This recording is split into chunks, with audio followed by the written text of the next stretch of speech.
Good evening, everyone. Happy Monday to you. I hope you guys are doing well today. And I hope this has been a good start to a good week. So I think everything's good. I was reconfiguring some audio preferences over the last couple of weeks that I haven't streamed. So I'm I think I sound all right. I think my microphone is working and confirmed by the professor, my beloved professor. You look and sound great, love. Yes, and I'm donning on the red because it's still February. It's still Valentine's Day. Actually, my prof gave me a wonderful shirt, which I will wear when it's a little bit warmer. It's interesting weather today. It's really warm. It was a really warm afternoon today, but it's still not t-shirt warm, but it's not long, heavy, long sleeve shirt cold either. So I'm kind of in a very comfortable mix right now. So let me go ahead and pull up YouTube just so I have it. And we're going to be talking about NFTs. This should be pretty fun. I really never meant to talk about it. Let me go ahead and mute myself. Yeah, I never really meant to talk about NFTs myself on this channel, but a few things have recently shown up in the music world that I thought was pretty interesting, and I've already speculated, at least internally speculated, what NFTs are, and I mean, the more I think about NFTs, and by NFTs I mean the digital marketplace of NFTs. NFTs actually can be physical things, but when I'm talking about NFTs, I'm really talking about just this digital trend that is involving cryptocurrency. So we'll get into all that, but just recently, the more I think about NFTs and this trend, this could sound really biased, but the more I think about it, the more I realize how dumb it really is. But I will leave it. I will limit it to the stupidity will be limited to the music side of NFTs. I won't talk about art like photography. When I talk about my sentiments, my strong sentiments regarding NFTs, this will just be music related, but it might be general sentiment as well. So anyway, we'll talk about it, but let's go ahead and welcome the chat. I see some people in the chat. Let's start with our good friend Ace, who is not here with us. He will be here on the replay. Doubt I'll tune in live, but I may send this to someone who has an interest in this. And I just want to clarify that this is not factual information regarding NFTs. This is my own speculation on the topic. So if your friend is looking for factual information, I would just recommend articles and websites, and maybe there are some YouTube channels that go into the details of NFTs, but I'm only talking about what I have noticed. And I really want to talk about it on the philosophical level as well, because I think it's just very interesting. I'm just very fascinated by what is going on in this trend. My wonderful professor says, hello, my beautiful muse, ready for your wisdom. Well, as always, I hope my video is insightful. We've got Big Al. Have a great show. Oh, Engraver of sound. And if you guys can continue keeping Big Al in your prayers, I won't go into what's going on with him, but he's been asking for prayers concerning his family. So Big Al, you're more than welcome to talk about it in the chat, but I wanted you to talk about it, and feel free to talk about it on your own terms, on your own time, maybe just on your own channel. But I would have people keep Big Al and his family in your prayers. So hopefully you are doing well. We've got Go Team Goes Planet Go. And yes, I welcome you. Good to see you too. We've got Brian Gilmartin and Horizon Talker and Dr. Y, Maverick Hunter Saint at your service. It's pretty distinguished title there. And Horizon Talker, hello to chat. And Brian saying hello to Horizon Talker and Dr. Y. Greetings and salad dressings. Salutations? I don't know what you mean by that. All right. Anyone else? Let's see. Looks like you guys are chatting amongst yourselves, but Horizon Talker has something to say. So, oh, greetings, Daniel. Welcome to Daniel Heron as well. Let's see what Horizon Talker has to say. NFTs are an interesting technology, but there's probably some kind of uh, and there is probably some kind of potential to them. I know a guy who worked on a choose your own adventure project that was NFT powered. Interesting. Interesting. I would say there is a function to NFTs, both digital and physical, but I would say physical more. I'm just on the I am team physical versus team digital, which is weird because I work in electronic music, so you'd think I'd be digital all the way, but I would say NFTs do have their function and their place, but that will probably be surfaced as we discuss all of this. And Elijah Brown is with us. That's a cool avatar. That's a cool image. I like it. Tis I. Brian Gilmartin says, believe me, you are not alone in your opinions on NFTs. Most people despise this trend and view it as a Ponzi scheme. Okay, so good. And I don't think this will be limited to just the music scene, but because I'm a musician and a composer, I'll talk about what's been happening in the music scene as of late. But yeah, let's go ahead. If I've welcomed everyone, we'll get back to the chat as I talk about this. And I have my I have some notes, but I kind of want to see if I can do this impromptu because I feel like I can explain it a little bit better with impromptu, but I'll just keep my notes handy just in case. There we go. There we go. I found a way to compartmentalize my notes and still put it in the corner. And actually, I'll put it in. We'll just, yeah, where should I put it? Right there. I'll just make sure I'm up to date on chat just in case something happens. And, you know. Oh, we've got Zootopia. I gotta welcome everyone. We got Zootopia and Digifex Electronics.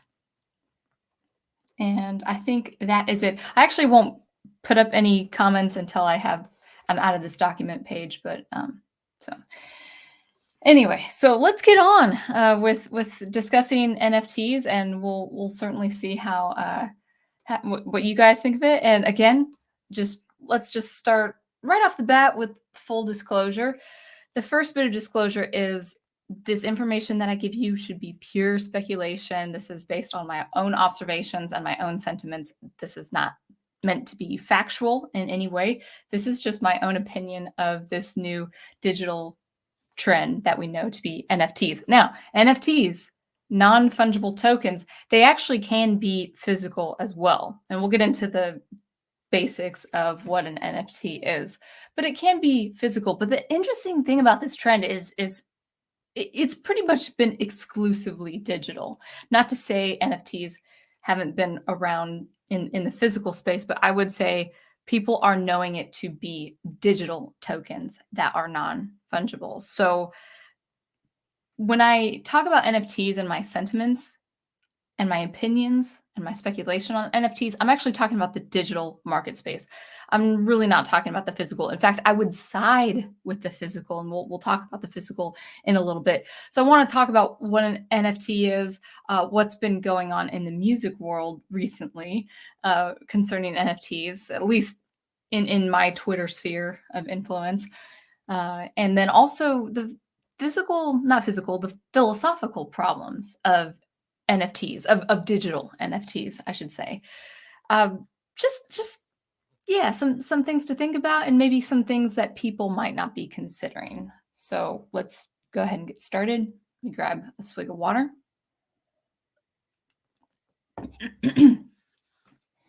And I will get right to the basics. So I was not really planning on ever talking about this on my channel because I like to hear people's take on NFTs, and I like to hear what people have to say. Actually, my own experience with NFTs has happened almost exclusively on Twitter. Now, I'm not into cryptocurrency. I don't have a wallet. I have no interest in setting up a cryptocurrency wallet to exchange and to buy and to sell and all that. Have no plans on doing that. I just have no interest, no matter how big the trend is. But my experience with NFTs actually have happened. It's happened with artists on Twitter. Now, the NFT community is huge on Twitter and especially regarding visual artists. So, artists that I follow, just because I love looking at their art, have been photographers from all parts of the world, especially Greece and Italy and UK and Scandinavia, Iceland, all of that great, those great, um, cultural regions. When you think of artists, you kind of I think Greece, I think UK, I think Scandinavia, and all of that, and especially the northern European regions where you've got really beautiful landscapes and ice scapes and snowscapes, and so I've been fascinated with like Nordic photography, with black and white photography, with monochromatic photography. Some of these artists just do beautiful things with their photos and with their visual art. So recently, as recent as I can see it, just this last year, these artists have gotten into the NFT game really, really quickly. And these visual artists, when I say artists, I do mean visual. I don't mean musicians. I do mean visual artists. They have made a killing on their art. They have actually been very excited to share their art because the NFT sphere has been very lucrative for them. It's made their art, and they're working to produce their art, the production of their art and the releasing of the art. It's been a business for them. They've been very, very, very successful. And I love looking at their art on Twitter. And then every time I would, click on an image or click on a website, they'll refer me to another website or a web page that is, like an auction. Oh, I can bid on this art. And then when I click bid, oh, well, I have to have a wallet of a certain kind of cryptocurrency. And that kind of, as a potential buyer of this work, of this art, this photography that I absolutely love, I feel a little not jilted, but I'm like, oh, I don't plan on setting up a wallet. So I am excluded from purchasing someone's artwork. But even though that's the case, they have been making a lot of money in the NFT space, these visual artists, these photographers that I follow on Twitter. So, I've just been looking at their art, and I understand it's NFT, and they love their NFTs and they love their NFT community. And I just look at their art, for just to retweet, to promote their work, and to share their work, and support their work, because I think their work is fantastic. But it's one of those things where, like, well, since I don't plan on getting into the cryptocurrency myself, I'm never going to own this bit of art, because a lot of their photos, in fact, I think 95% of the art, of all this art that I've looked at on Twitter, I think 95% of it has been exclusively for NFTs, for you to auction and bid and ultimately purchase with cryptocurrency. So that's been my experience with the NFT world, where it's not so much music, but it's very much the visual artistic space. So I'm like, okay, whatever, I guess it's a trend. I'm not thinking anything of it. I just wish these photographers and these artists who render beautiful pictures, just beautiful, stunning images, I just wish they would have a little bit of a platform for their physical stuff. I would love to buy a physical copy of their art, but I'm like, whatever, that's their choice. They think they have a market for this, so I'm not gonna harangue them saying, hey, you got to sell physical copies too for plebes like me. So that's my experience with NFTs, and I wasn't thinking much of it outside of that. It was a couple weeks ago. I had planned on talking about this last week, if I was doing a stream last week, but I hadn't. But I wanted to talk about it as soon as possible.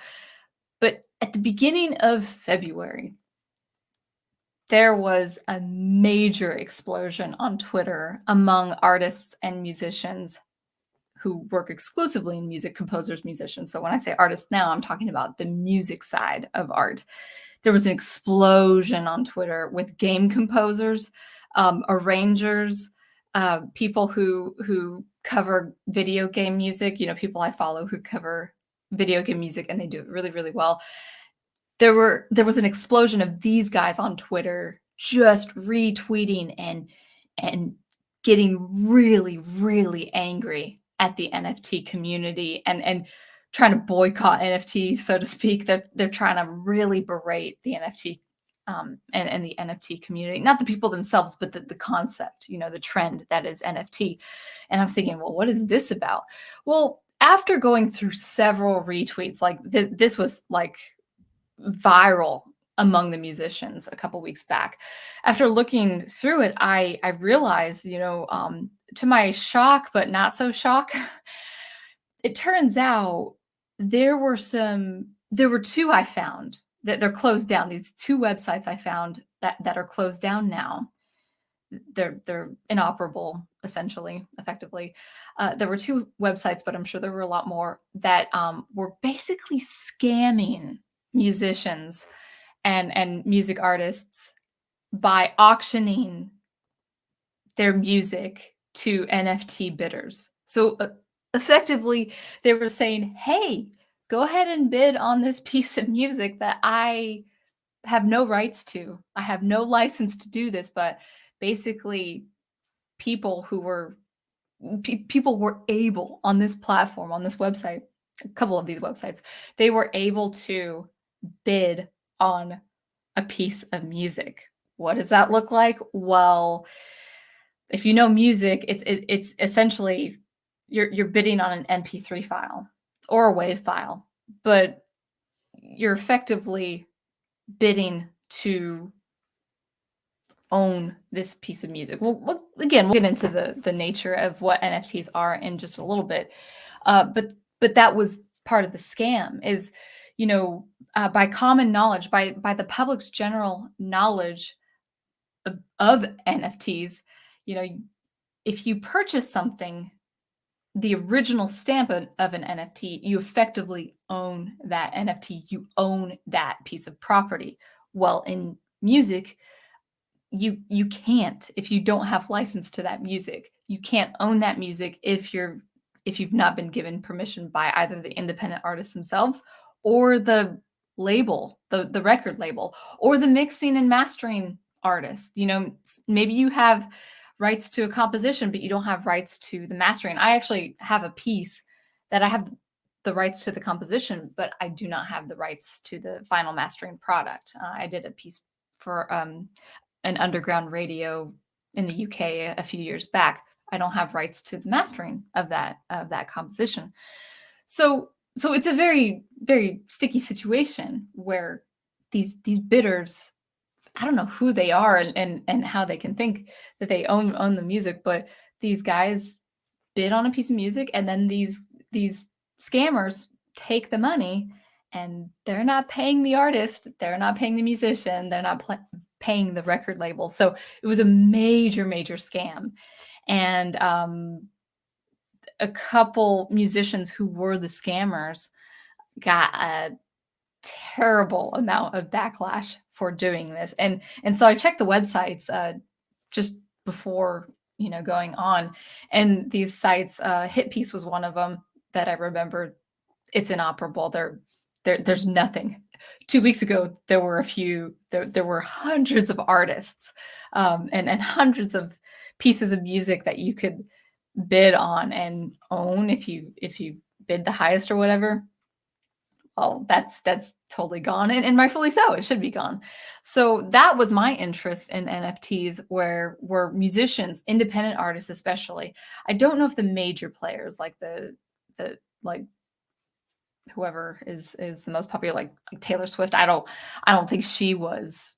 People like her, of her clout, they wouldn't be affected by NFT scams, because scammers would not be able to do this. But people like what's his name? Grant Kirkthrope actually was the one who brought it to my attention. I follow people who follow him, but he's the composer of a lot of the Nintendo 64 game soundtracks, and he said, "What is this?"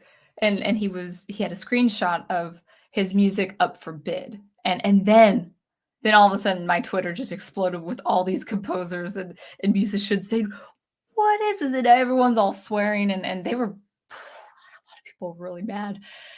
So that was the major scam, and I'm not big enough even as an independent artist to worry about this myself, but the independent artists were hit the hardest with this kind of scam.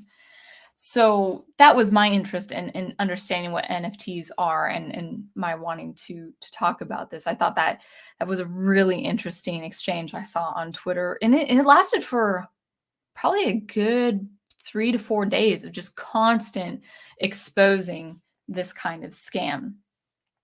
But the more I looked into it, the more I realized it's very easy. It's very easy to scam people in the NFT community. And you might be thinking, hey, I'm buying the original stamp. I'm buying the original. When I say stamp, I mean the actual thing that's set in the blockchain. And then you realize you didn't. You bought a copy, or you bought some sort of replica that might not be as valuable, or whatever the case is. So I thought that was interesting. But let's go ahead and get into talking about what an NFT is. I'll cover the basics, and then I'll talk about the philosophical problems I have of NFTs.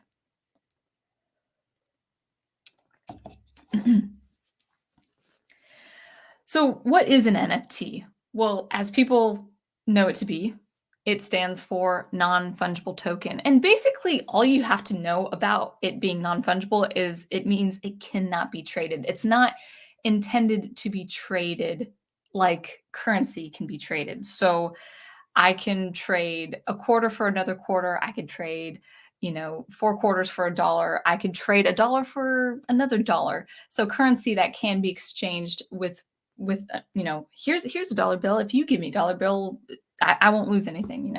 And that's kind of I would say overly simplistic way of looking at it, but we can trade very easily things like currency, and cryptocurrency is the same. Cryptocurrency can be traded. Now, an NFT, a non-fungible token, is an item or token that is purchased through cryptocurrency. It itself is not any cryptocurrency itself. You can't trade it with another piece. It's meant to be a unique item, a unique stamp of ownership. And this proof of ownership is verified by a blockchain technology. Now, I won't go into the crypto business because I'm not really aware of it myself, but blockchain technology, from what I could gather, is an array of sequential data that marks timestamps and transactions to where you can prove that the original exists, and then a copy or a replica or a screenshot, whatever the case may be. But blockchain technology, through an array of sequence, or I should say an array of transactions and timestamps, you can find a way to prove that you have the original NFT. So you do have a verification through blockchain technology, where that verification says, "Hey, I've got the original. You've got the copy. Could look totally the same, but I have the original. You have the copy, and I can prove it because this is stamped into and verified by the blockchain technology." You can see an NFT as the new and current version of a collectible, like a collector's item. Something like a piece of art, or I guess an NFT could be. I've often heard it compared to trading cards. We had those trading cards, in the 80s and 90s and getting into the 2000s, where you could trade cards, and then some cards could not be traded because they were so valuable. Like you would have um, a one of a kind card that could not be traded with just any other card. So you can think of NFTs as a collectible that cannot be traded. It's its own asset. It can be an asset that is sold, but it can't be. It's rare in that if I would say the value is in its exclusivity, in its rarity, where, hey, I've got this thing. It's a very valuable thing. You can purchase it, but we can't you could purchase it, for money, but we can't, trade it like we can trade money, for instance. Hopefully that makes sense. So it's been described as a unique asset that can be sold for a huge sum of money. And that is in contrast to currency or cryptocurrency, which is able to be traded. So, or the technical term is fungible. So currency is fungible. Non-fungible tokens, that is not currency in itself. It can be purchased by currency, but it stands on its own as a unique asset. So all of that is pretty interesting. And I have no doubt that verification of the original stamp of a piece of just an item, an art piece, whatever, I have no doubt that the origination or the original, I should say, I have no doubt that that can be verified and proved. But let's just talk about the maybe I'll talk about the physical. No, let me backtrack. I'll talk about the philosophical problems of the digital NFT, and then we'll get into the chat. Okay, so as I was reading, let me expand this a little bit. Okay. As I was reading into NFTs and doing some research, I was kind of thinking about the strangeness of this trend. I think it's a very strange trend. It's so overly hyped. It's been, I think, overly hyped, especially this last year. Like really since 2020, it has just blown up in popularity, especially with the visual artists. But I'm sure it's blown up among a lot of different groups and factions, and maybe not even artists. I was hearing, I heard recently, like there was a game developer, like a famous game, like maybe Halo, or where you can actually purchase like a game extension or package as an NFT, and I'm thinking, why? So let's get into the philosophical problems of NFTs. We'll start with the essence of an NFT.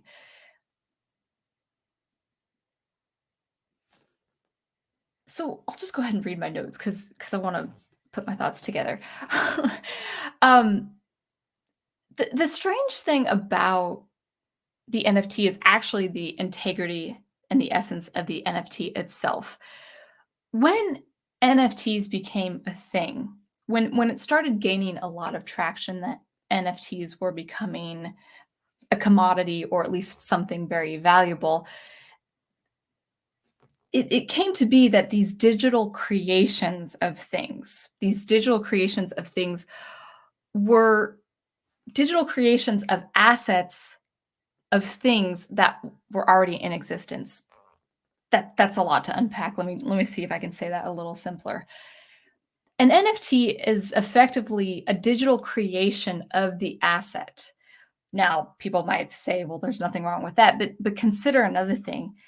NFTs actually have been brought to existence of, let me see. I have this down. I want to put my thoughts together. Feel a little bit discombobulated, but we'll get there. So let me talk. I think I'm just going to read my notes. So I think I'm not going to read my notes because I want to put it together. Let me come back to my notes because I'd like to get into the chat first, and then I'll probably talk about the problems a little bit later. Thanks, guys. I want to get this right because even though it is speculation, I want to be sure that my speculation is coming from a correct place. So let's talk amongst yourselves. Horizon Talker has something.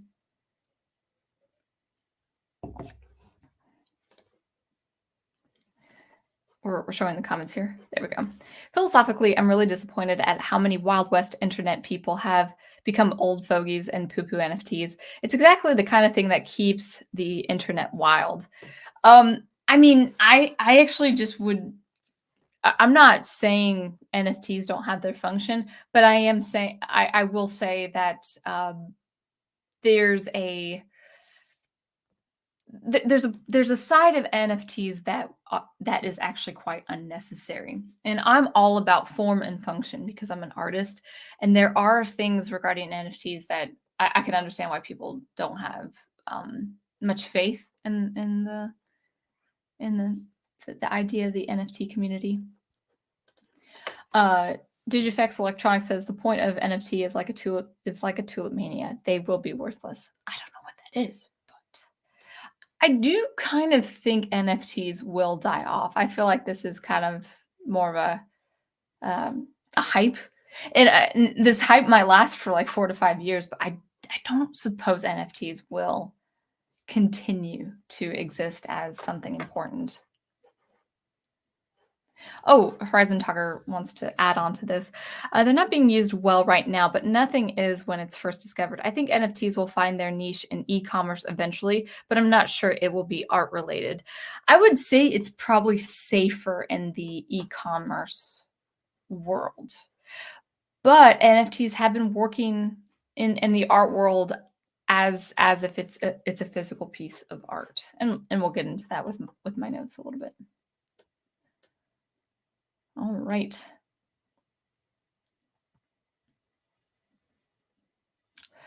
Oh, Go Team Ghost Planet Go brings up a very interesting idea. I'd have to look into it. Popeye the Sailor Man will be in the public domain 2025.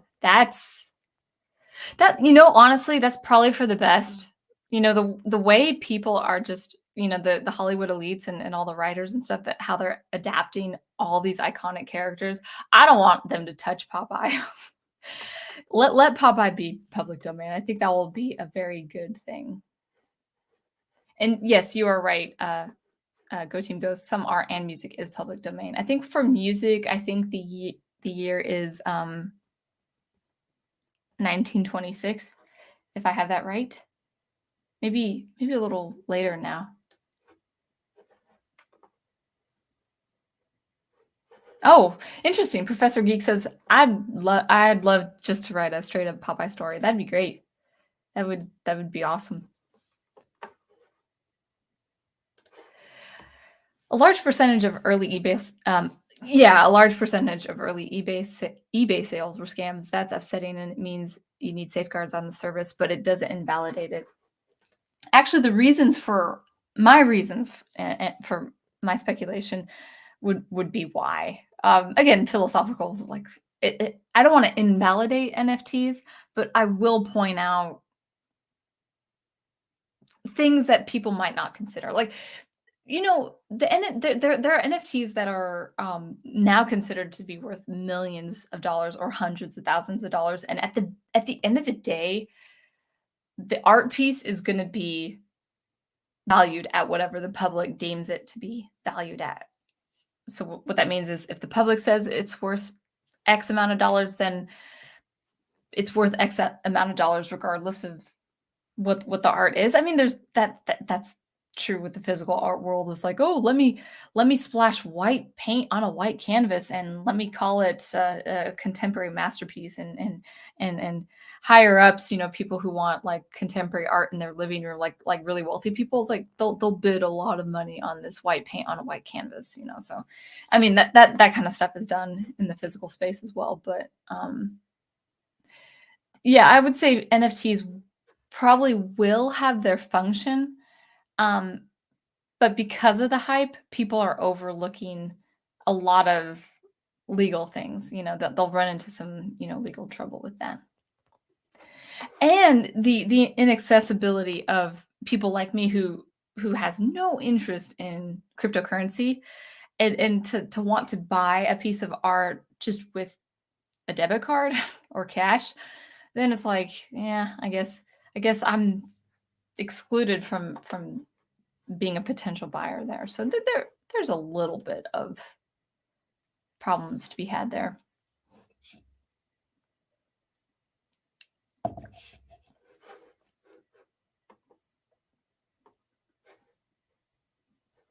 Dr. Weiss says, Sound Engraver, there was one of those NFT groups that thought that they bought the rights to Dune after they spent $3 million on a rare copy of the book. I had heard about that. I had heard about that, and let's talk about that. Okay, so let's talk about the one problem I will say of NFTs is the lack of important knowledge that the general public has on NFTs. So effectively, an NFT, when you purchase an NFT, you are meaning to purchase the original.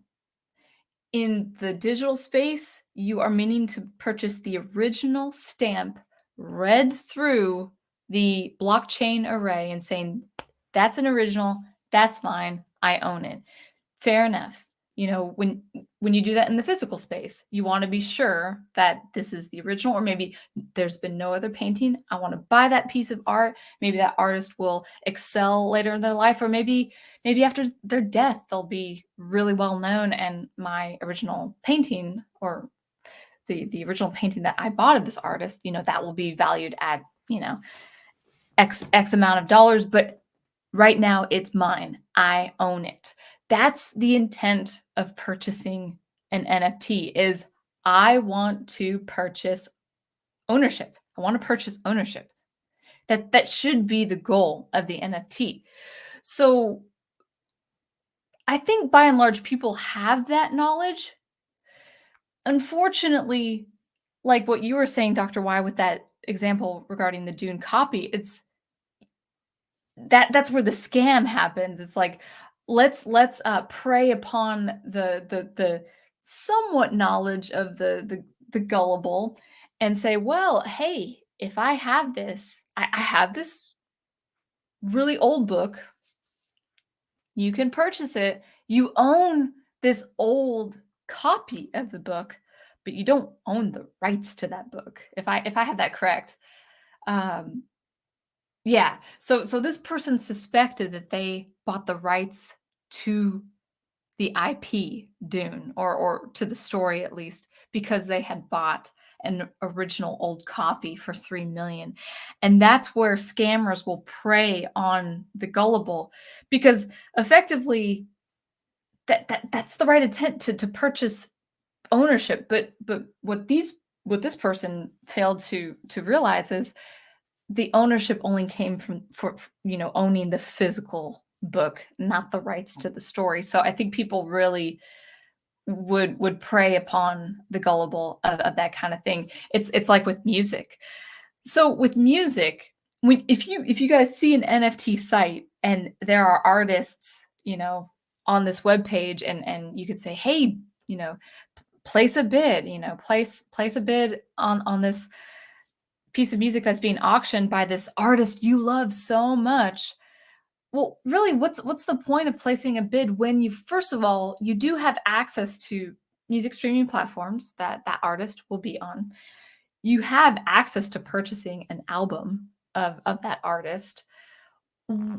What's the motive for going to an NFT and bidding? Well, I think for most people, if they're not really aware of what's really going on, they're thinking, oh, wait a sec. This is going to allow me to have ownership and rights to this music. So maybe I can play their music on a public video. Maybe I can display their music in a public setting and not get sued. I have the rights to this song. Well, that's not the case. That's where the scam comes in. And that's where I think it's really impractical to even think that music can work for NFT. It can. It can. People can compose, like I could compose a 30-second bit of music for it to be exclusively an NFT for one person to own it. But why would I do that? You know, why would I do that? First of all, if you want to be paid for a piece of music, let's say if you want to be paid a sum of money for a piece of music, you got to do it the good old fashioned way and have an individual or a company or an entity to commission you to compose that piece of music for a very certain thing that they commission you to, you know, whatever they commission for. So if your piece is composed for one event, or for one concert in a specific location, or for a film, or for a commercial or whatever the case is. That's the good old fashioned way. That's the good old fashioned way of an NFT. That the music I compose I still have rights to this music, but this person who paid me has exclusive rights to that music, meaning I can't hold them liable. I can't sue them. I can't get on them for publicly displaying my music when they paid me a sum of money and we had a written agreement, and that's that. Like, that's the old-fashioned way of doing an NFT. Now, one problem I can think of for doing an NFT regarding a piece of music is you won't have exposure. So even if someone would have to pay me a huge sum of money to write a minute-long piece for them or even a 10-minute-long piece for them. It'd have to be a huge sum of money because why? Well, if they have rights to that music and there would be this understanding that they own it and it's for them. Like it's a gift to them. There was one time back in college when I was 20, 21 years old, I had a woman pay me a sum of money to write a cello and violin duet for specifically for her sister's funeral. It served no other purpose than to be played at the funeral. And that was fine. And that was our agreement. And so I can't, I even much older and being more prolific with my music now, I wouldn't consider playing it anywhere else. That was that piece's role to fill. And so I'm thinking really what would be the reason to buy an NFT of a piece of music if only to own it for your own purpose. And with the major scams that had happened, those poor people who were duped into buying music to set up their own playlists say, well, I have a playlist of all these songs, these really popular songs that I have rights to. That's not the case. And I feel bad for those people who paid that money because they were duped. They were absolutely duped. And so it's the same way, Dr. Y, as you were saying, they thought they bought the rights to Dune after they spent $3 million on a rare copy of the book. They have rights to the book. They own the book, the physical copy of that book, that very specific physical copy of that book. But that's it. That's so amazing when you think about it. So I'm glad you brought up that example because I had heard that. The prepper, the only non-fungible part of the token is that it points to a URL. Seems like an overpriced bookmark. Yeah. So I couldn't remember the URL sounds familiar. I think, was it the URL format that's your proof of identification, so to speak, that it's a specific link to the blockchain information? I'm not sure.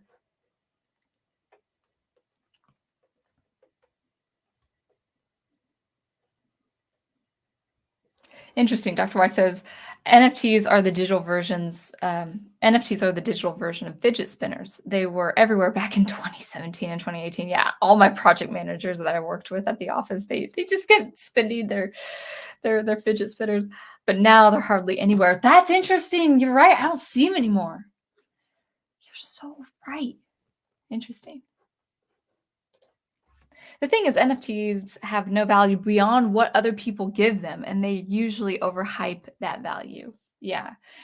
And we'll talk about it. And you're also saying the scamming of gullible people is especially scummy in today's world where people have fallen on hard financial times and need the alternate source of income. I know.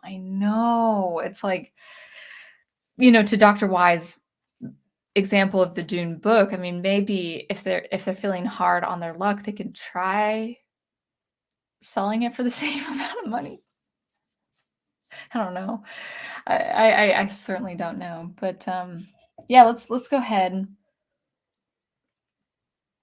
I think I think I have my mental bearings on what I want to discuss now. Oops, let's see. And I am almost done. This might be a short stream.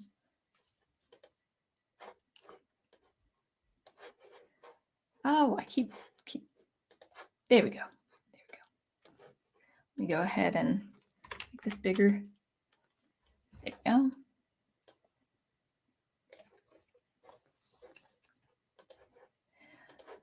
Okay, so I wanted to make the comparison of digital NFTs versus the physical. Again, NFTs can be digital and physical.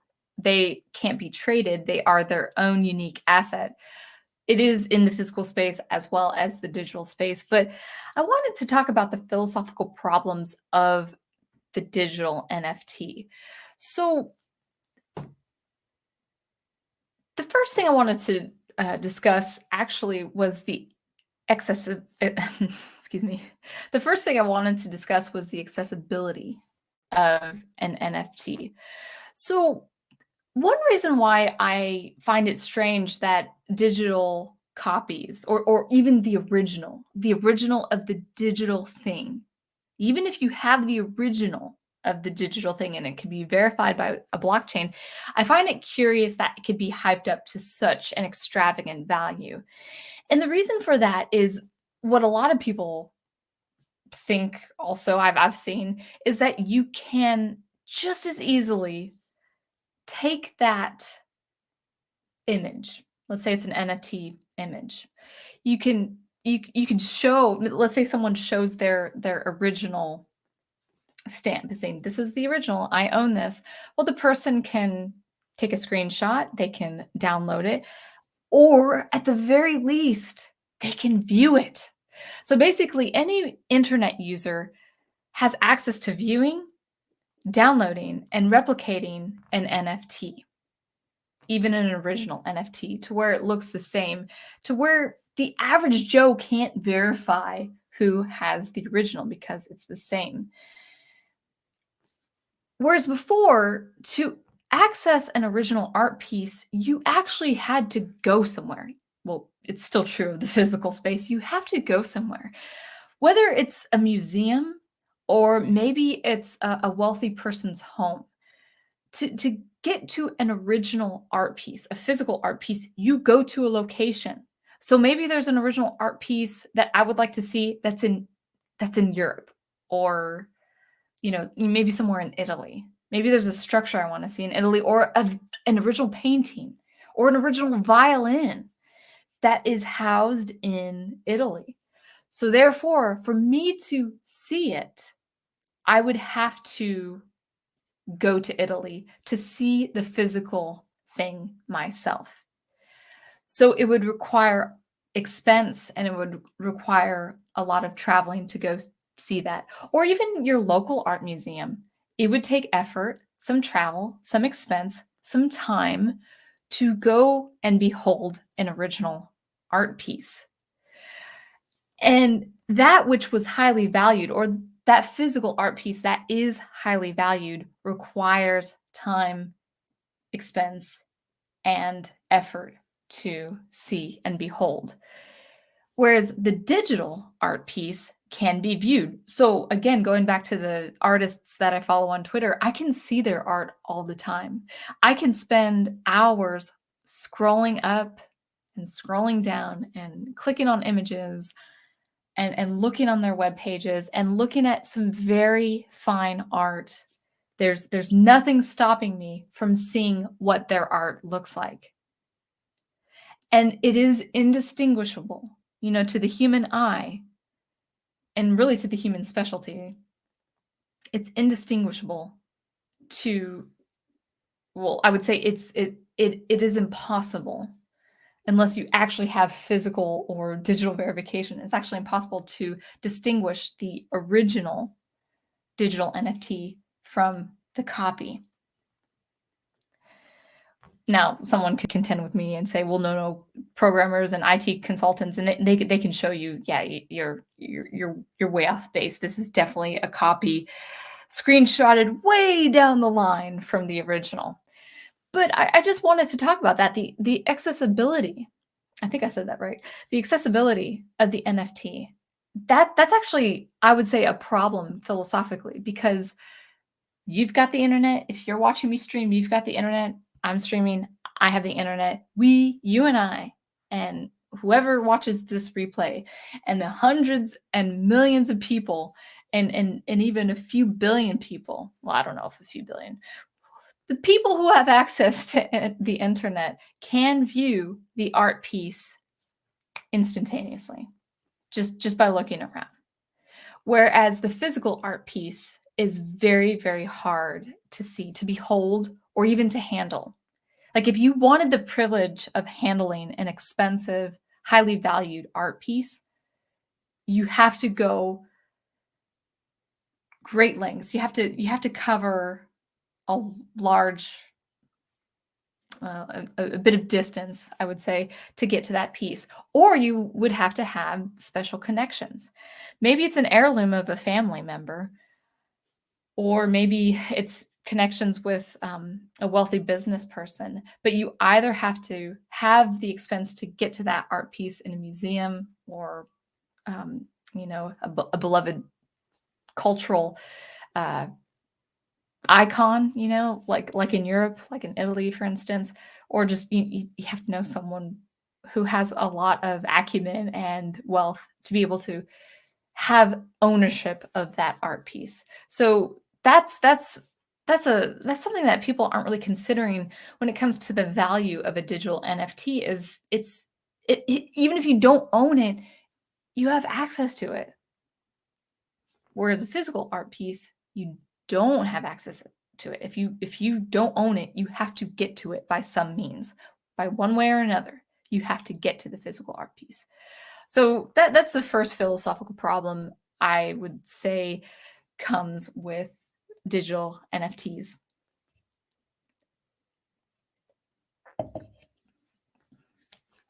Now, even more than that, I would say the second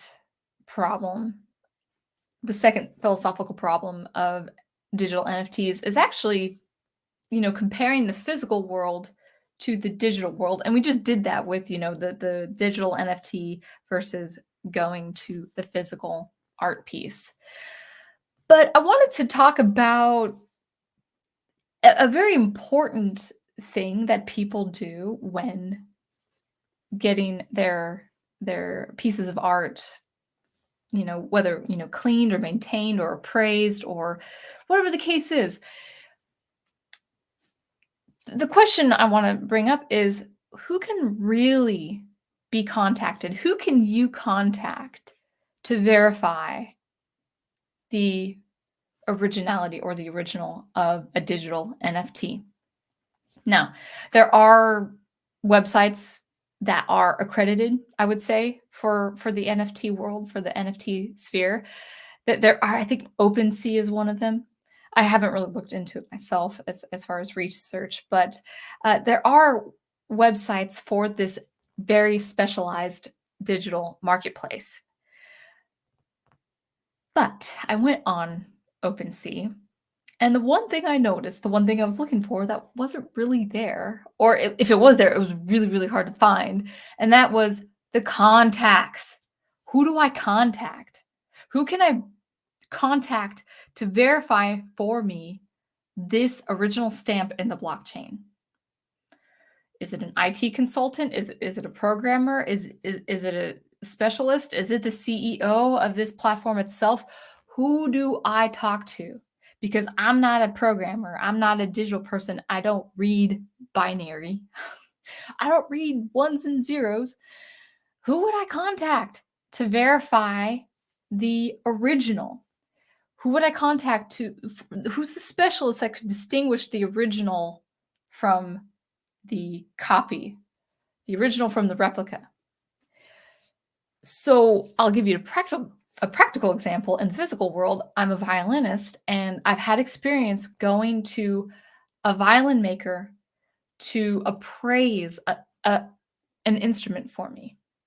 So a professional musician, can get their valuable instrument appraised, or they can go to a violin shop and look at the different violin makes and the different makers and the replicas of those makers or the originals. Maybe some violin shops, maybe some violin makers are really they craft their instruments really well, so it's their original piece and they would sell it for a sum of money. Or maybe they would restore and maintain very old Italian makes, from the 16 and 1700s. Whatever the case is, violin makers and luthiers, they are specialized. Or luthier. I say luthier, I don't know why. Luthier. Their vocation and their specialty is not just the construction of a violin, like they can make a violin, which is a huge commitment. It's a very rare trade, and it is a kind of school. It's you go to school, you go to this apprenticeship to learn many years. It takes many years to learn how to make a violin and build a violin.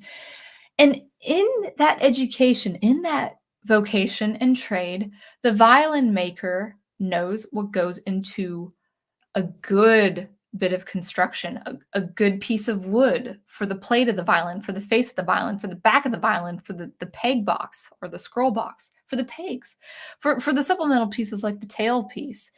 They know what makes, they know wood. They know what wood should be on the face of the violin and on the back side of the violin, on the neck of the violin. They are specialized in knowing very special pieces of information to guarantee the buyer the quality of the instrument.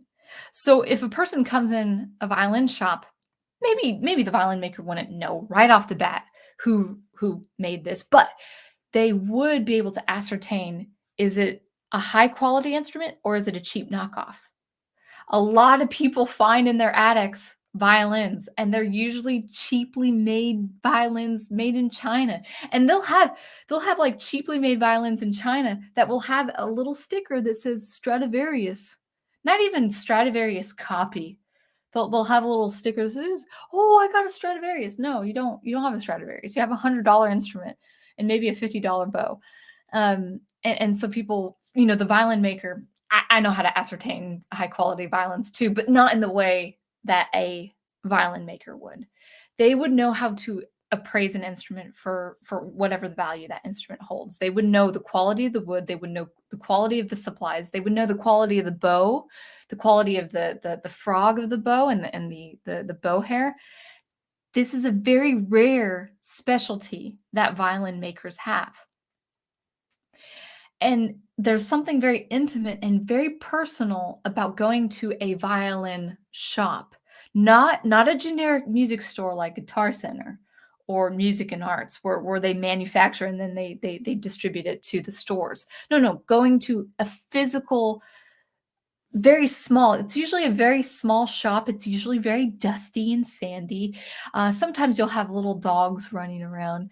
But there's this very visceral feel of the environment of a violin shop where these people know their craft and they know how to discern a good quality instrument from a copy of that instrument down to a poor construction of a copy of a copy of a copy. They would know little signatures like, oh, yeah, the way the scroll box is shaped here. Do you see this little etch in here? Or the width of this, the crease of the scroll box here, the design of the pegs, the pattern on the neck, the pattern on the back. They would know, hey, this is really good quality wood. So what am I saying with all of that? Well, there's value in knowing that you can go to a specialist in the physical space.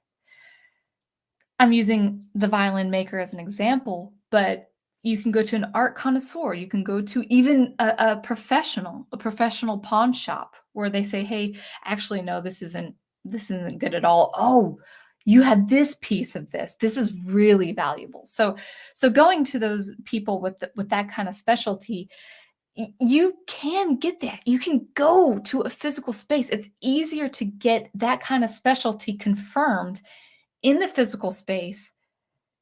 And you don't have to be a violin maker to know that. You don't have to be a violin maker to go and get input from a violin maker. I'm a violinist, but I don't know how to make a violin, and I don't know the wood types that go into a fine construction of a violin. What's my point?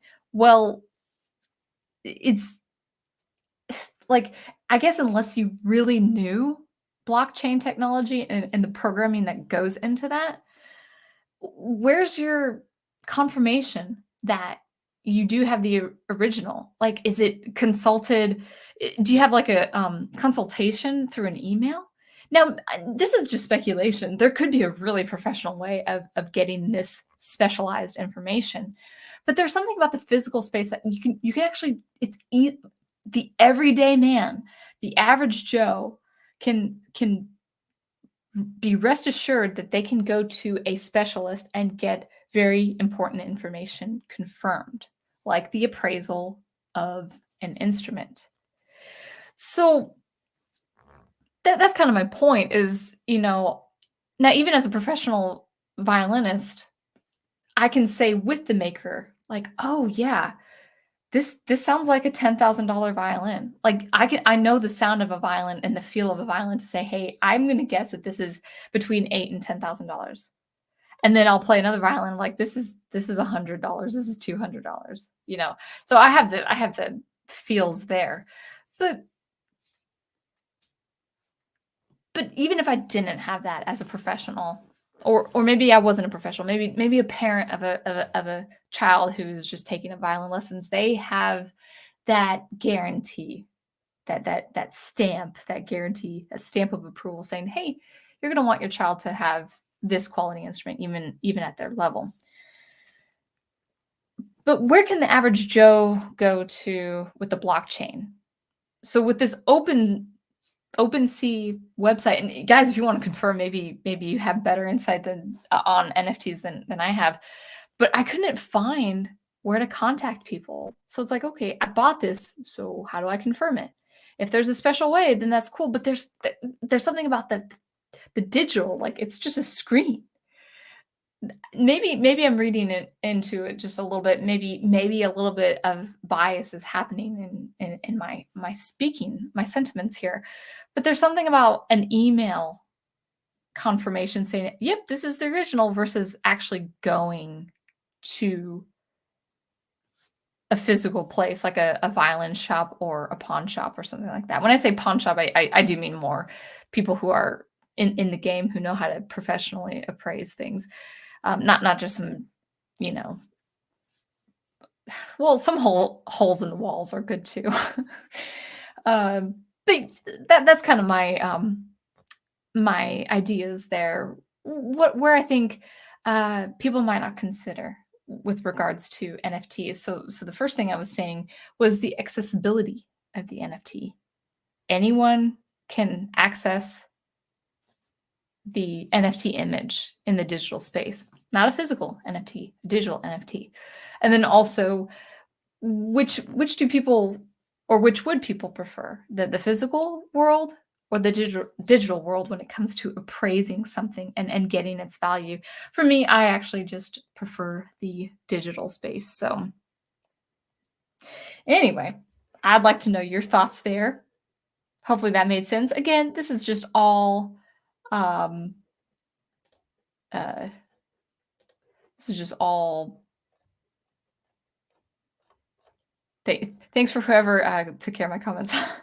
This is all just speculation. I bet it's my thumbnail. Thank you. I'm going to confirm this. Sound Engraver, you guys had a disgusting person and we blocked and reported them. Thank you. That's that. I see it. So I'm sure that was reported. Thank you guys for blocking that. Yeah, that's weird. I'll have to see if I can remove it on the replay. I do appreciate that so much. Go team, Ghost Planet, go.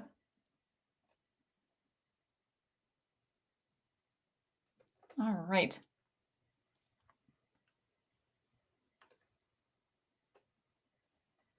Oh, okay. So you confirmed that your boy Zach was talking about Popeye being in the public domain 2025. Interesting. Interesting.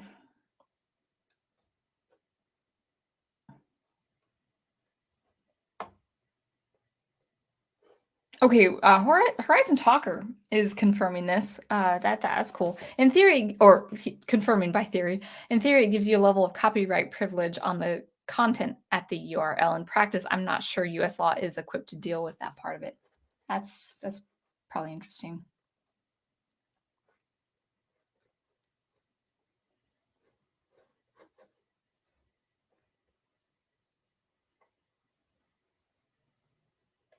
Dr. Y says, I can look at pictures of historical places all day, but a picture cannot replace seeing the original. Yeah, and that's another thing to think about is, you know, I I do believe in seeing the physical. Um, I believe seeing the physical is more important than taking pictures. I'm gonna just tell you guys a story. I went last year. My sister got married, and she is in Idaho, and I do miss the Northwest, but I'm happy here. But I flew to Denver, and then I met my uncle, and we took a long road trip to Idaho, and we saw some very dramatic landscapes. Now my uncle's great. I don't think he's watching. He's great. He's in his mid 70s now, so he has kind of a strong personality, and I for a lot of the road trip, okay, I'm just gonna say this right out. For a lot of the road trip, I had to fight him and say, I am not taking pictures because he wanted me as he was driving, beautiful landscape. We went through what were the states? We went through like a lot of states, like 8 states. Um, Wyoming, a little bit of South Dakota, Montana, especially, Idaho, some parts of Idaho, Utah, Colorado. We went up one way and then we went down back to Denver another way. And just dramatic landscape, just absolutely gorgeous. It he was driving a lot of the times and he wanted me to take pictures with his camera. And the thing, even if it's a good camera, when you're coming upon a really dramatic mountain pass, your camera actually it's really weird. It will take a lot of what you already see, but in on a scale that just cannot be compared. Obviously the camera is a smaller object than mountains, but the way you're looking at it is also, as far as angle and the panoramic view, your peripheral vision, the way you intake the the the the the picture is very different. Even if it's like a replica of what you see on the camera, it's still very different because our we have peripheral vision, we have eyesight that's we take in the visual information very, very differently than a camera takes in, even though the camera can actually take a replica of what we have beheld.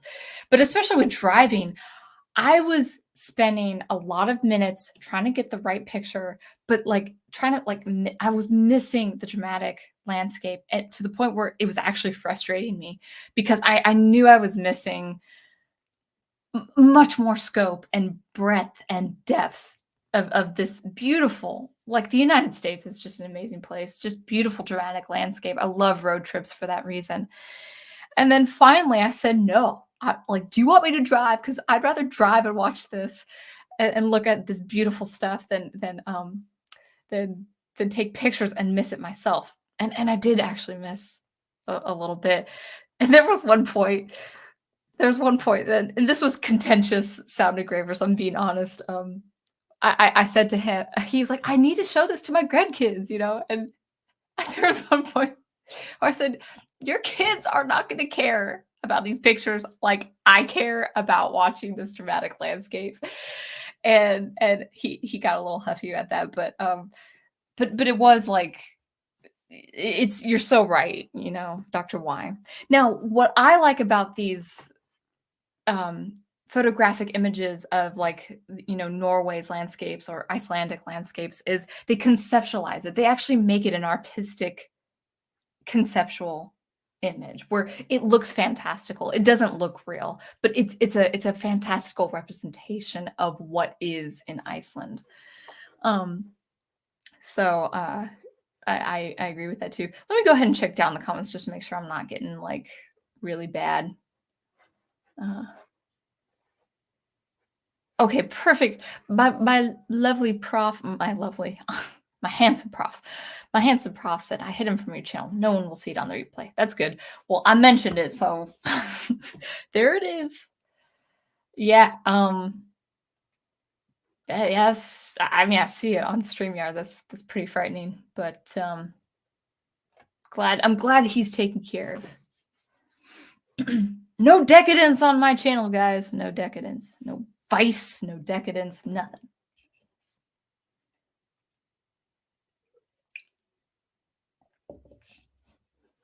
Oh, Horizon Talker. All right.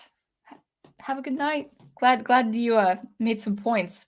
And I hope I didn't you know, like try to contend with you. We might have disagreements on NFTs, but if NFTs are functional in a good way in the future, it's a long haul before it gets there. I will say that. And you expressed as much.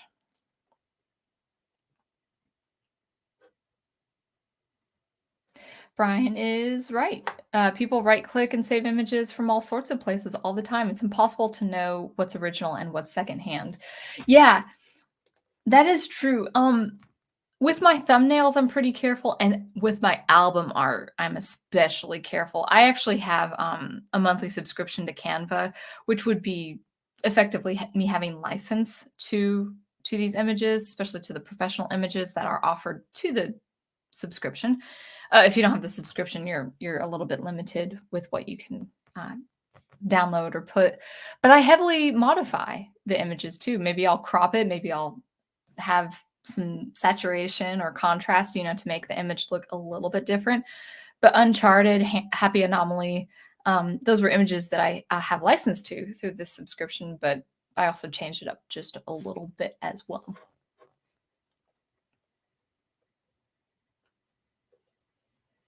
Oh, nice. Ace says, hello from the future and good night. Enjoying the rewatch. Nice to see you there.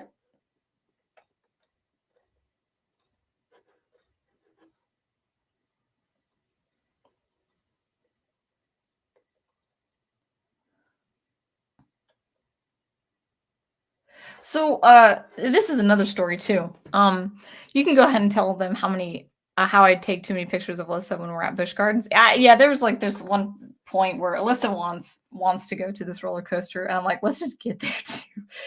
But there's this. I don't think parents know that they're doing this, and I'm not a parent, so I can see this. I have this, I see this from a different lens. But we're on this cart that's suspended, and we're pretty high up. And Alyssa's looking around like any child would. They're like, "Wow, this is so high. This is so cool." And Professor Geek he's like, "Alyssa, smile for me." And it's like she's looking around. Why does she want to look? She doesn't want to look at the phone.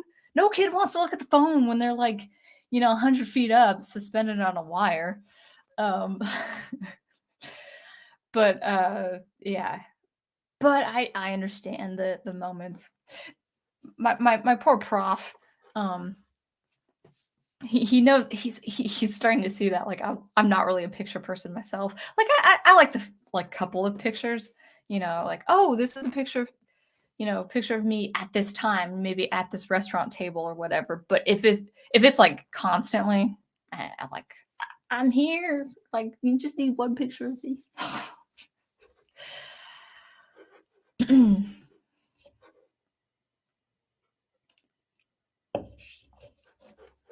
Final Fantasy is here. In an age where dopamine triumphs over morality, can't we all just stand up and say, that's enough?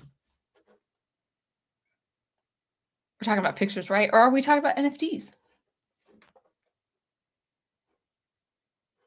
I don't know. So actually, that's all I have, guys. That's all I have. We're about an hour and 15. I knew it was going to be a shorter stream, but I mean, if you guys had any other thoughts on NFTs. So let me just cap it off to say, I do believe NFTs have their function. I don't think they should be extinct. But I would say that at this current stage of the hype of NFTs, people can find themselves in very vulnerable and compromising positions when it comes to scamming. So I would say just right off the bat with music, I can't speak for the visual artist I can't speak for that side of, that artistic side, but for music, I will say this, it's unnecessary. First of all, you won't have ownership of the music. You won't have rights to that music. You would need license. You would need to purchase a license that can only be provided by the individual artist or the record label. So if you want to support the artist, you just buy their album or you listen to their music on Spotify and share their music. That's the best way. There's absolutely, from what I could see, there is no function and no real good purpose or effectiveness when it comes to musical NFTs. If someone were to pay me to produce an NFT, it would have to be so worth my time. It would have to be a good sum of money offered me. Like, it would have to be my supplemental income. I'm like, okay, here you go. You own it. You can do whatever you want with it. I'm not going to hold you accountable legally. That's yours legally. But they would have to pay a lot of money for that because it's just not worth my time. My time is invested in getting my music to as wide a reach as possible, to as many people as possible.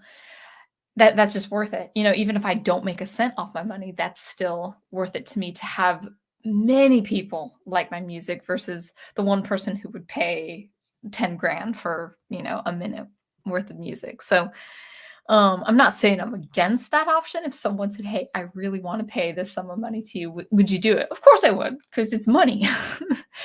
But on the whole, it's like, just what I would love for you to do is just support me as an artist and buy my albums. And no, you don't have rights to it, but at least you can enjoy it like everyone else. So that's what I would say with the music space, is support the independent artists by listening to all the major streaming platforms. Believe it or not, musicians, if they get enough listens, if they get enough views and listens on streaming services, they can make money. I'll tell you a fun fact I found out this morning. Since June, I've had almost 200 streams. My music being streamed on these different platforms. Now, 200 is not a lot, and that's fine. But so I think the number was 197 or 198 streams. But that actually caused me to earn 81 cents for just under 200 streams. So people can actually make money off of things like Spotify and Apple Music and Pandora and whatever the case is. I make a fraction of a cent, but it just being on there actually accumulates over time. So yeah, and I listen to a lot of, sometimes I'll listen to a track over and over and over and over and over again on Spotify of an artist I love. And I know I'm giving them cents on the dollar for that. So, whatever the case is, just support them that way. Just buy their album and listen to them on the major streaming services.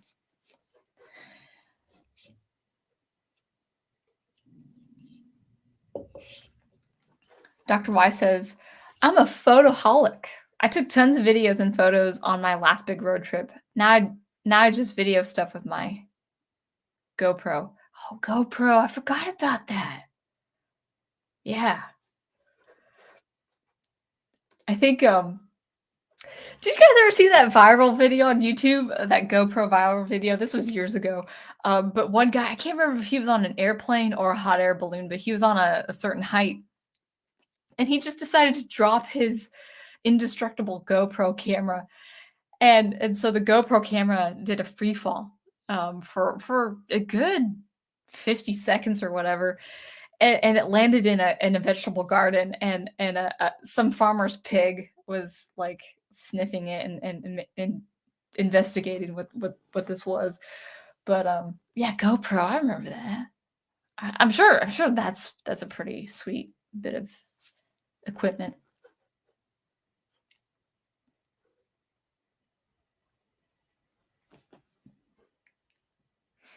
Excuse me. Oh, okay, that's interesting, Brian. As someone who invests, my advice on NFTs is simple. Don't believe the hype. Yeah, um I kind of felt that way with YouTube.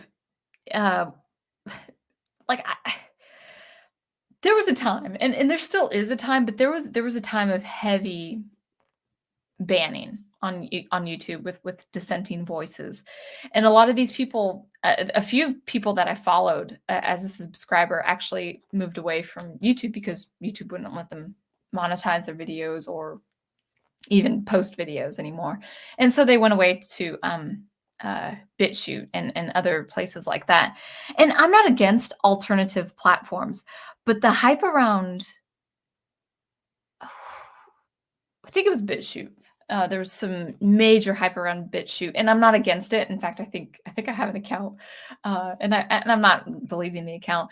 But when I first went on BitChute to say, yeah, I'm going to support this content creator and make sure they're getting subscribers and views and stuff like that, and maybe I'll give them a tip or whatever. But when BitChute first started, it was it I'm sure it's a lot more sophisticated now, but it was really like it was all about non-censorship to the point where there was a lot of vile things being posted, like on the first page, and not being taken down, or at least, put in like underneath. Vile things like vile images. And I'm like, I don't know. I think I'll wait until BitChute gets enough manpower and finances to make it run like YouTube before I actually would invest my time in YouTube. I think the same is true with NFTs. Now, again, music, I don't think there's much function with musical NFTs, but that to each his own. If a composer says, "Hey, no, I want to do audio and music NFTs," good, good. I'm not stopping you, and I'm not disagreeing with you. You do that.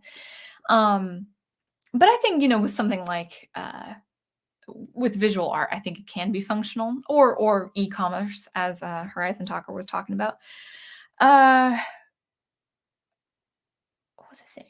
Oh, I just wish though the one thing with NFTs is I just wish people wouldn't be so exclusive about NFTs. I wish people really would sell their photography in the physical space. Like I would love to buy some of these photos just because they're gorgeous. I would love to have copies, physical copies, and put them on my wall because some of these photos are just so wonderful. They're so breathtaking. They're so stunning. And it's like, why can't I have a physical copy? So anyway, Final Fantasy fan is saying, yeah, that's what basically what NFTs basically are in a nutshell, kind of scamming, mind treating businesses responsibly. Yeah, yeah, and that's true. So anyway, I think next week I'm gonna. If this was going to be a shorter stream, I had another topic in mind, but I'll just go ahead and tease it. I'm not really uh, ready to wrap things up. If we do that, that's fine. Maybe I'll wrap it up around 11, unless you guys had some other things to say. But I said what all I wanted to say. A bit of a teaser for next week. I really want to talk about aesthetics. I really want to talk about the importance of aesthetics. And the topic I'm going to be talking about specifically is the rings of power, Amazon's rings of power. I won't go into it too much as far as like my thoughts on it. I'm sure everyone has their thoughts on it. I will just say right off the bat, I don't know when it's released on Amazon, but don't watch it if you're not supporting what Amazon is doing, and you feel like Amazon is spiting Tolkien and his work and his legacy. I wouldn't even watch it if you think it's going to be bad. I wouldn't hate watch it. I wouldn't have you have that impressed upon your memory. I wouldn't have that impressed upon your memory. I would just say, like, just watch the Jackson trilogy, and read the books. But I really do want to talk about the importance of aesthetics. I think people as of late have been not shying away, but they've been downplaying the importance of aesthetics. One example, as I've said before, is my speculating when it came to the music of things like The Mandalorian and the Book of Boba Fett. And that was aesthetics regarding music and what Star Wars should sound like. But I'm going to talk about more visual aesthetics. What things ought to look like, how they ought to function. There is form and there is form that follows function. Form follows function. I'm going to show you this part of the space. Form follows function. That's a very important saying. And we need things that uphold beauty and form and flow and look and anatomy, all of that, all of that. And I think as our culture progresses, I think I said that right. I think as our culture progresses, we're losing sight of the importance of aesthetics. We're losing sight of the importance of maintaining the essence and integrity of a thing.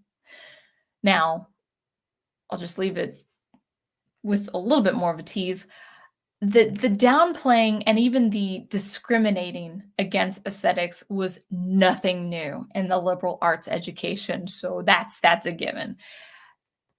You wanted to talk about beauty and consonance in the liberal arts, you would be not made fun of, but you would be looked down upon, like you should have somewhat higher cerebral capacity to understand that beauty isn't everything. I'm not saying beauty is everything, but with what we're seeing, like if you guys saw the trailer, two things happened. I saw what I saw in the trailer, and I'm like, wow, that doesn't look like Lord of the Rings at all. But the second thing I saw, the one silver lining with that terrible trailer was the comment section. So we know that the dislike button has been disabled effectively, so we can't see how many people have disliked the dislike button. However, if you see the trailer, if you go on YouTube and see the trailer, and you can hit dislike, it'll still be part of that algorithm. But if you see the comment section, it's just continual spamming of the famous Tolkien quote where it talks about how evil cannot create, it can only corrupt that which has been good. I'm paraphrasing that quote, and I don't even know if that's the actual quote of J.R.R. Tolkien, but that is definitely the sentiment of J.R.R. Tolkien. And there has been no comment of criticism or praise regarding the trailer. It's been just Tolkien. And in different languages of the world too. I saw Russian, I saw Portuguese, I saw Spanish, I'm sure Japanese, just all that good stuff.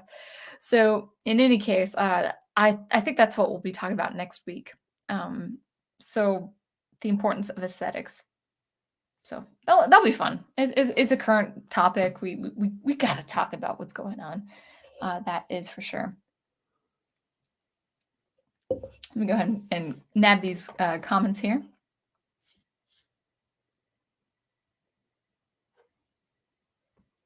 Oh yeah, I can't help it. I hear Rings of Power, and I instantly think of Captain Planet. Oh, that's funny. Brian Gilmartin says, you see this devaluing of aesthetics everywhere in today's art. Look at how video games have become oversaturated with hideous-looking photorealism. Oh, yeah. Yeah, give me your input and insights on that next week. I think that would be a very important thing to talk about. Yeah, we'll talk about aesthetics. We'll talk about aesthetics and functionality and all that good stuff next time. But in any case, let's wrap it up with what we're talking about. So what to look out for my channel this week? Probably I'm thinking it's gonna be another SuperCollider video with a little bit more. What was I working on? frequency modulation with a little bit more FM. Maybe exploring more sounds. Hopefully, I can find some effectively cool sounds. Maybe put it through reverb, or something original in Logic Pro. Um, and then I don't know if it'll be every week, but I'm really trying to be frequent with my video game analysis. So yesterday I just dropped part 4 of the Donkey Kong Country.